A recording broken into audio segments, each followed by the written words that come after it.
This session brought to you by Odyssey Games for pre-orders and sealed product, CCG Prime for tons of singles and supplies, Cardo Doko for international rulers looking for products, and FoulLibrary.com for articles and wonderful deck lists, as well as our guest lecturer members King Pearlshine, Vite Ramen, Mognite, and Darren Noblock. Class is in session.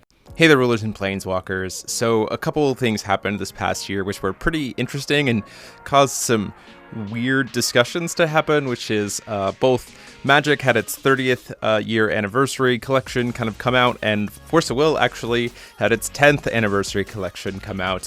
Force of Will has been a game that's been kind of hidden for quite some time in terms of it was big when it came out and then it dropped, and it's kind of just been stable at a kind of under the current kind of space, but it's gone on for a lot longer than people gave it credit for, and it's still going right now. And so to celebrate that, they did a 10th anniversary collection, and it was very well received by all the players. It was just a very cool product all around. But one thing that happened with Magic's 30th celebration was that it was pretty seemingly kind of reviewed as like this is a cash grab. It just didn't seem to be very well received because of the fact that it was proxies. It just wasn't, it was a product that people didn't really understand and didn't understand who it was marketed for. Many big Magic the Gathering YouTubers have kind of talked about this.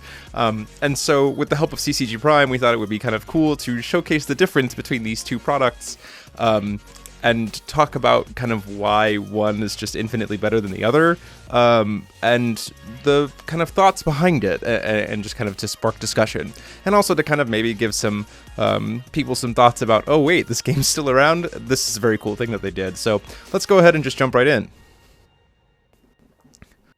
So first thing to note here is that these are the two products. Just a couple of things to talk about the pros and cons of each one, right? So the Ruler Collection set 10th anniversary for Force of Will retailed for $200, and it was just over 140 cards. It was every single ruler that had been printed since the game's release in a double foil special kind of bordering, and brought up to current like card formatting, fully legal in every single competitive event space in the main competitive format, as well as any fan format. Absolutely usable and absolutely gorgeous. Meanwhile, you have a single pack of the Magic 30th Anniversary Collection, retailing currently on TCG Player as of this recording at like $350 that people are paying. This is 15 cards that are not tournament legal in any sense. They are pure proxies. You could get these at a printer, so this costs way more and is worthless in a sense for anyone trying to play competitive play, whereas the Ruler Collection is guaranteed. It is a locked in every single card every single time collection, and you're just gonna get value off of it. So I do kind of want to open this 30th anniversary collection first, just to see kind of what we would pull here if we were trying to spend $350 on proxies. Also in terms of, it's only 15 cards out of a big set. So that's another big con to me, is the fact that you weren't guaranteed to get anything that you wanted, which is just rough for a product that's that much money. Whereas again, like I said, the Ruler Collection is absolutely just, the exact same cards every single time. So actually, you know what? Let's give Force of Will its limelight here. So this was the collection here. I've already opened it for the perspective of these would normally be sealed, but you can kind of see it's this really nice presentation, and it is these absolutely gorgeous double foiling cards here. Just looks really nice, solid presentation, and you can see it has that nice little 10th anniversary stamp on it, and it's all full art for all of them. I'm not going to show you every single one, but it is just a massive collection of cards. That you get every single one of these in every single one of these that you buy.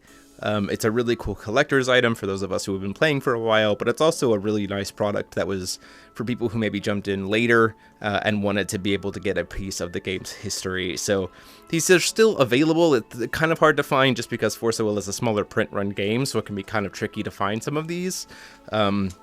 Just in general in the wild, but you still can find it. Almost to the point of it's probably the same kind of difficulty to find affordable Magic 30 packs. It's probably the same kind of difficulty. But yeah, Force of Will is a game with a long-running history, very cool characters. You got people like Dracula from Stories, Alice in Wonderland, as well as their own kind of standalone characters. It's just a very cool game. This is a very cool product that was very clearly meant to kind of capture the love and respect of the player base. Like, it was designed, there's no bells and whistles in terms of like randomness or like chase secrets or hidden surprises. It's just a nice piece that is designed to celebrate the game's history in a way that is respectful of the player base, and it's also something that the player base wants, especially being completely usable. So with that, let's open a pack of cards that we can't use, even if we were playing people who play Magic. So let's see what we get here. I mean, obviously there are some things in TCG Player that still show these cards are going for a lot of money, which personally I don't really understand. These are proxies. You can't use them anywhere legally other than to say like you have them, I guess. But let's go ahead and crack into it and see what these 15 cards that we have are, and see what we get. And I will try to put the value of each of these cards according to TCG Player like on the screen, I guess. But again, keep in mind that these are proxies. They are not legally usable. So we had a Healing Salve,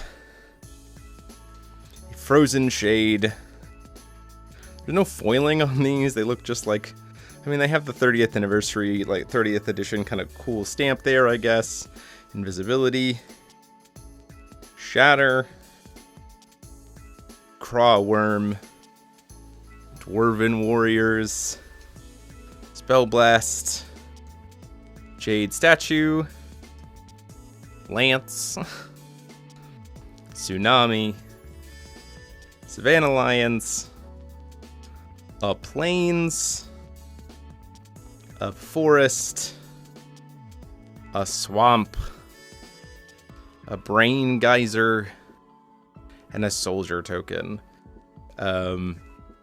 And, you know, they have this special back to them, the 30th anniversary edition backing. Nothing about that was impressive to me. Like, I don't necessarily know the importance of these cards in terms of full Magic history, but like, even looking at that was a pretty, like, maybe some of these are worth some money. We can see kind of in the pricing on screen if anything really was a huge hit, but like none of this artwork stands out. It's just kind of really basic pictures. There's no foiling on any of these. It feels like, again, they took proxies and they were like, let's print them ourselves and then charge people a bunch of money for it. I don't really know kind of what the intent of this was. Like, even comparison, like even looking at the anniversary elements of this, right? So these have a special backing, which is what makes them proxies, so that you can't use them. Whereas Force of Will's cards are fully double foiled on both sides. They're rulers, so they're always double-sided, but they are fully legally usable. They are brought up to current framing and formatting, as much as even older versions could be used, but these are still, like, both of these cards are completely usable and have this really nice kind of rainbow finish to them.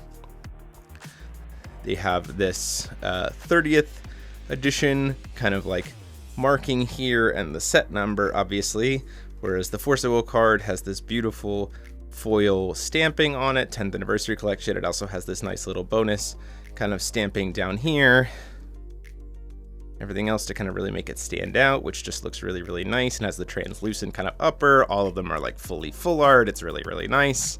These just look like Magic cards with a special little label on it. I mean, I know Magic cards, there's no extended framing on these, there's no foiling, there's no full art elements of it. It's just kind of like we slapped on a text box on a Magic card and put a different back on the printing process.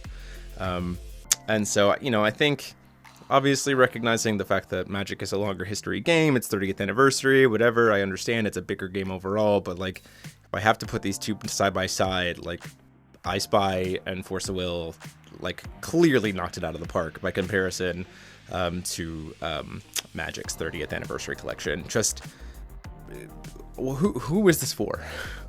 Is kind of the big question. Like, I don't understand who this was for. And I've seen a lot of Magic YouTubers kind of talk about that. Who is this product for?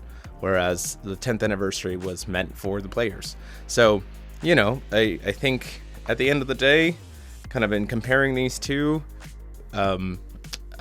Force of Will's the winner in my mind. I mean, I am a Force of Will player, but like, I think even outside of the perspective of being a player of both, being a player of either game, I think you can look at these two products and look at it in terms of pricing, in terms of the actual product itself, in terms of the professionalism, in terms of what the presentation is. And I think you can very clearly see that small games can sometimes just overtake giants in terms of similar product ideas being executed much better. So let me know what you guys think in the comment sections down below. Do you think that Magic knocked it out of the park with the 30th anniversary collection, or were you part of the crowd that think they just really flubbed it up? And if you're a person who's never seen Force of Will before, what are your thoughts about, a smaller company doing something like this as comparison to Magic? Like, which one wins in your opinion, like outside of the length and kind of expanse of the game?